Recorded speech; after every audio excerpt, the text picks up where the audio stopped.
اعوذ باللہ من الشیطان اللعین الرجیم، بسم اللہ الرحمن الرحیم۔ السلام علیکم ناظرین، قائم ٹی وی کینیڈا کی پروگرام روح کربلا کے ساتھ ذاکر اہل بیت سید محمد فہد زیدی حاضر خدمت۔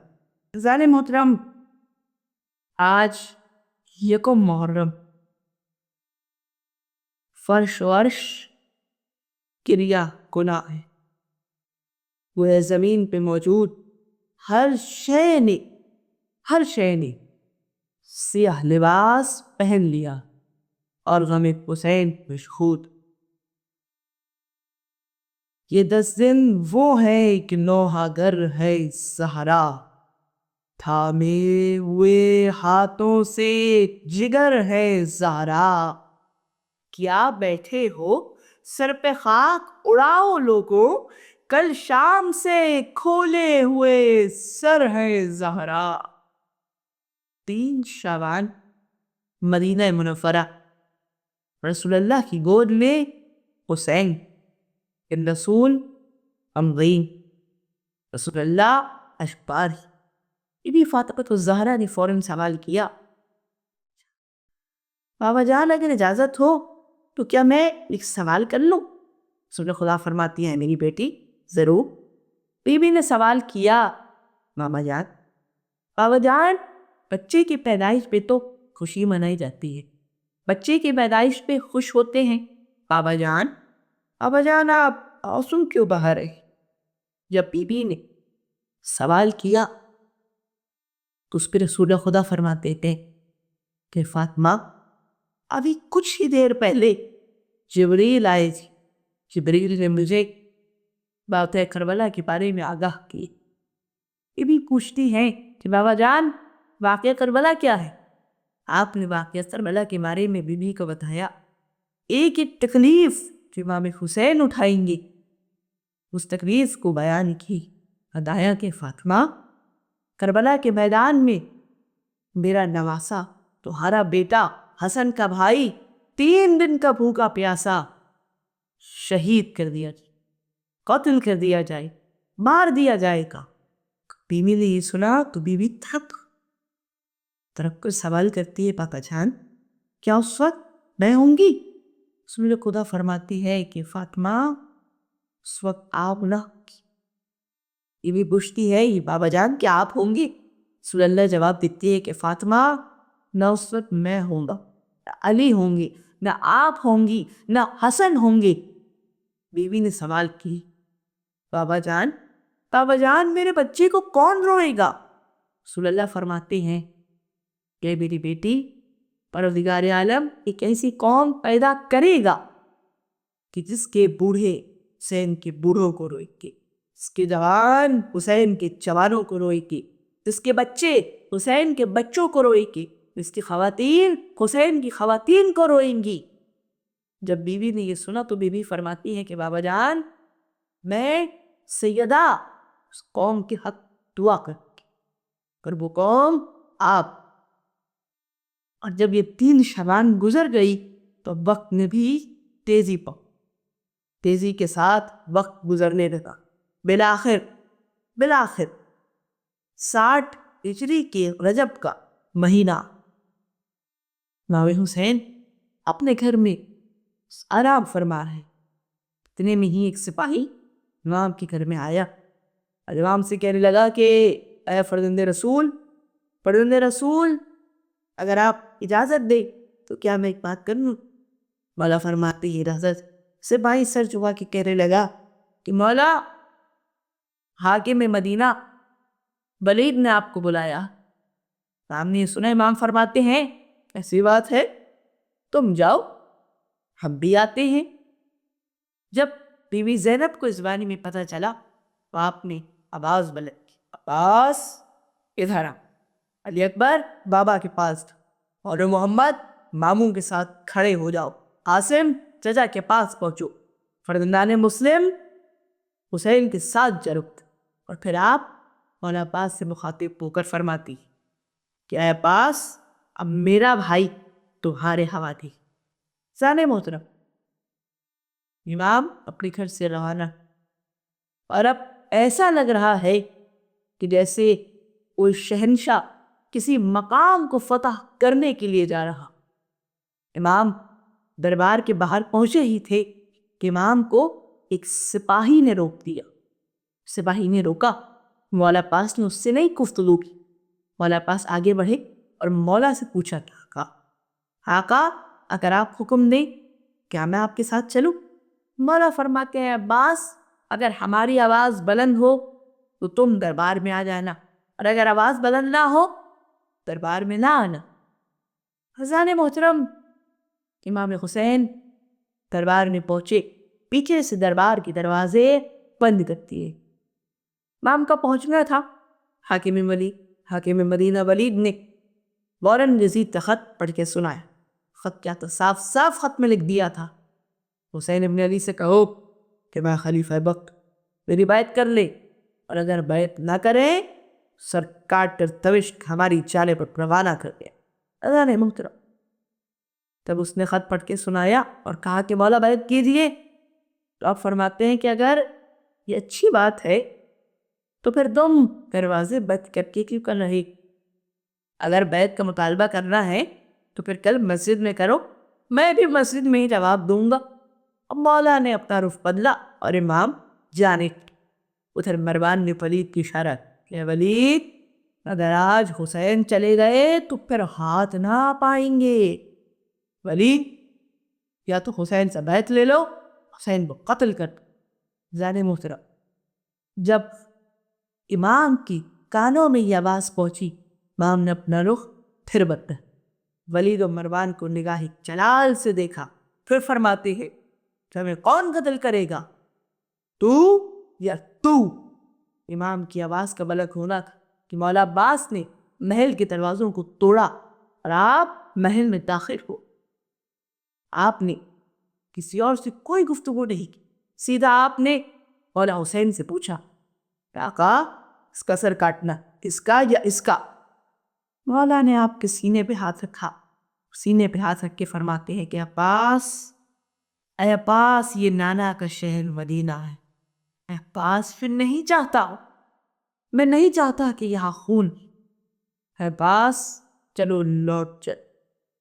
امام عباس کو لے کر واپس آپ گھر پہنچے۔ آپ نے ایک فہرست امام نے مولا عباس کے ہاتھ میں دی اور کہا کہ عباس اس فہرست میں جس کے نام لکھے ہیں وہ ہمارے ساتھ سفر پہ جائے گا۔ پھر عباس اس سے پہلے تم سیاہ ماریوں کا اور خاص پردے کا کناتوں کا اہتمام۔ مولا عباس نے سنا، مولا عباس نے تمام کیا۔ وہاں مولا اپنے گھر سے غور مقام کے لیے روانہ ہوئے۔ پھر وہ مقام کیا ہے؟ آپ اپنے نانا کے روزے جائے۔ آپ اپنے نانا کے روزے پہنچے، نانا کے روزے پہنچ کر آپ بے تحاشا روئے۔ پھر آپ نے جب نانا سے گفتگو کر لی تو آپ واپس آ گئے۔ اب آپ اپنی والدہ کی تربت کی جانب روانہ ہو چکے۔ یہ والدہ کی قبر مبارک بھی پہنچے، اور اس طرح پہنچے کہ جیسے 6 مہینے کا بچہ گٹھنیوں ماں کی جانب پڑتا ہے۔ ماں پہنچے، امام نے جا کے بتایا کہ اماں اب مدینہ رہنے لائق نہیں رہا، ماں اب حسین مدینہ چھوڑ کے جا رہا۔ امام نے اتنی گفتگو کی، اتنا روئی کہ امام بے ہوش ہو۔ امام کو جب ہوش آیا، امام تربت سے اٹھی، امام جا رہے، لیکن ساتھ ہی امام کے آنسو میں لوگوں نے پوچھا کہ آپ رو کیوں رہی؟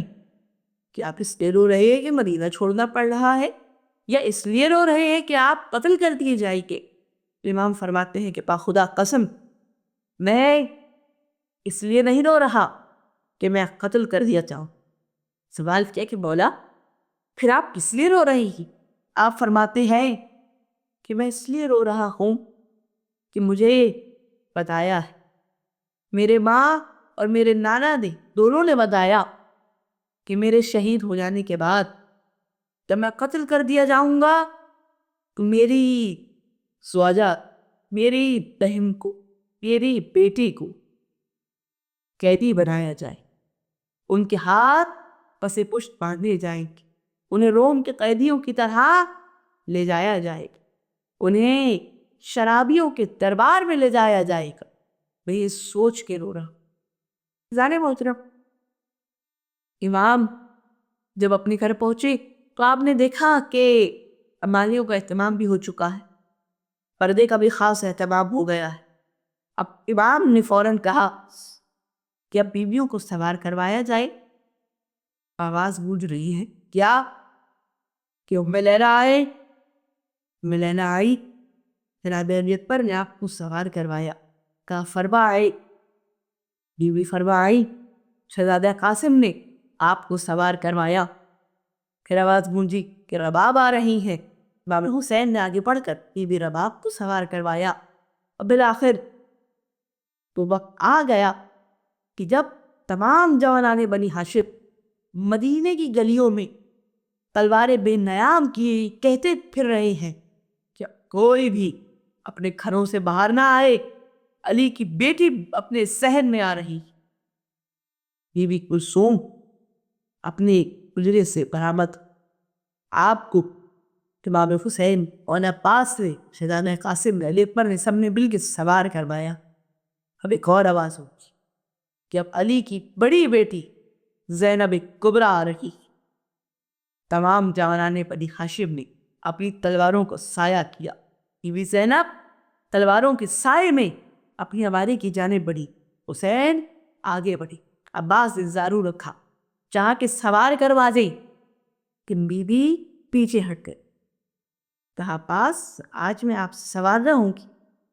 بولو حسین فرماتے ہیں کیا بہن کیا میں سوار کرواؤں؟ کہا نہیں بھائی حسین، آج میں آپ سے بھی سوار نہ ہوگی۔ اور محمد بڑھی، کہا ہم سوار کروا دیں؟ کہا میں آج تم دونوں سے بھی سوار نہ ہوں گی۔ علی اکبر نے کہا بھی میں سوار کروا دوں؟ کہا علی اکبر آج میں تم سے بھی سوار نہ۔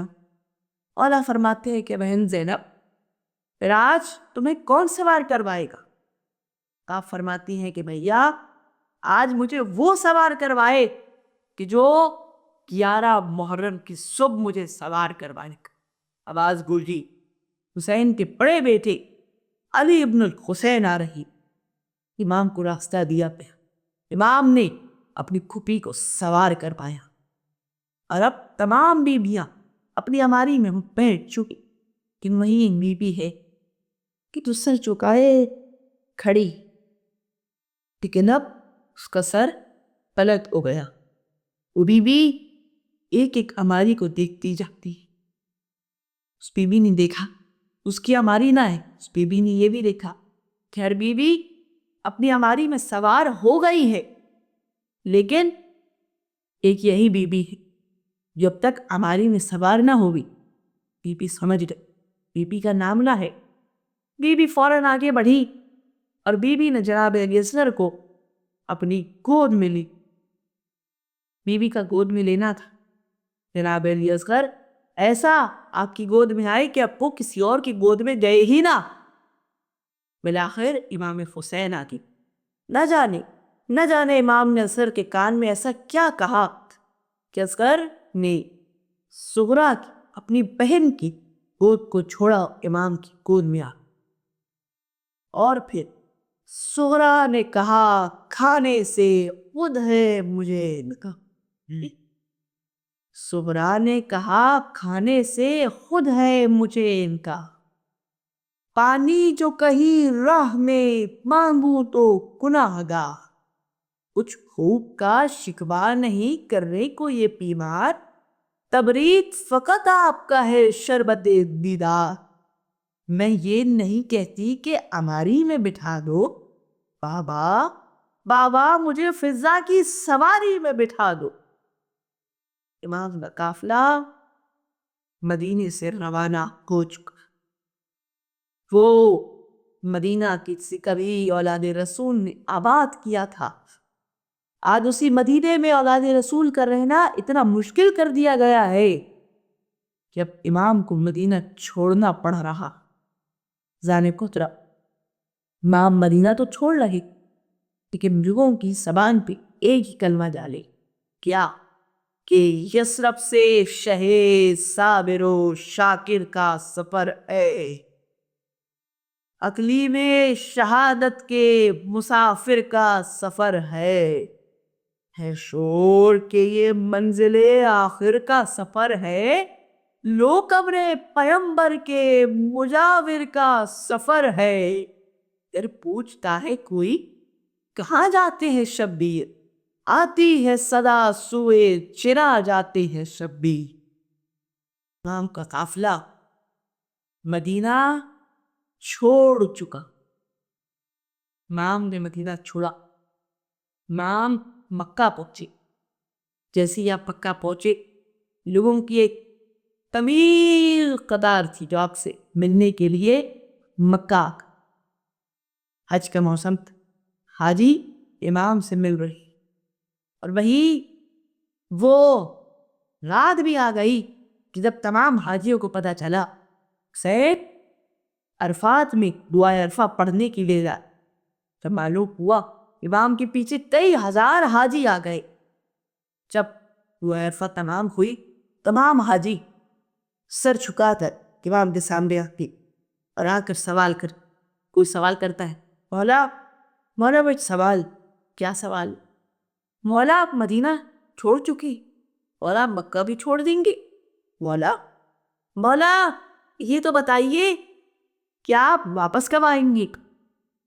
لیکن کچھ کے سوال یہ بھی ہے کہ مولا یہ بتائیے کہ آپ ہر سال قربانی کرتے، مولا ہم بھی منہ میں آپ کے پیچھے قربانی کرتے تھے، مولا آپ تو مدینہ مکہ بھی چھوڑ رہے ہیں، مولا اب آپ قربانی تو کریں گے نہیں تو پھر آپ کیا کریں گے؟ مولا آپ قربانی نہیں کر رہے ہیں۔ مولا نے جب یہ سنا، مولا نے علی اکبر کو بلایا، عباس کو بلایا، اور محمد کو بلایا، قاسم کو بلایا، اسلام مسلم کو بلایا، حتیٰ کہ 6 مہینے کی سر کو بلایا۔ اب مولا فرمانے کیا؟ مولا نے ایک ایک کو آگے کیا، ایک ایک کے بازو پکڑا اور دکھاتے جا رہے ہیں کیا کہ اب کربلا منہ ہے، اب حسین کی قربانی عباس، اب حسین کی قربانی علی اکبر، اب حسین کی قربانی قاسم، حسین کی قربانی اور محمد ہے، اب حسین کی قربانی یہ ننھا علی اصغر ہے۔